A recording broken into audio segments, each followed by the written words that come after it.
Tungependa tena kuendelea kutoa taarifa ya mwenendo wa hali ya usalama hapa nchini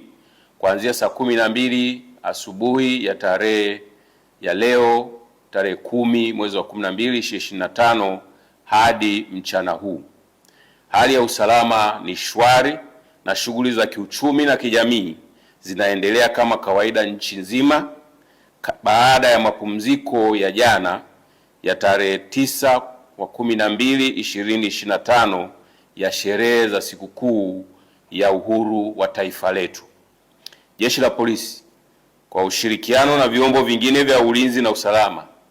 vitaendelea kushirikiana na nyinyi wananchi kuhakikisha amani na usalama unaendelea kuimarika hapa nchini, ili hata wale wachache wenye hofu waweze kutoka waendelee na shughuli zao za kila siku za kujitafutia riziki na kupata huduma za kijamii wanazohitaji. Aidha, tunawashukuru na kuwapongeza wananchi wote kwa nafasi zao, kwa namna wanavyoendelea kuwakataa na kuwapuuza wale wanaohamasisha na kuchochea vurugu na ukiukwaji wa sheria za nchi kupitia mitandao ya kijamii na njia nyingine. Aidha, tunatoa rai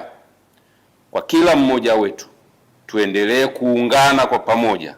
kulinda na kuimarisha amani na usalama wa taifa letu ili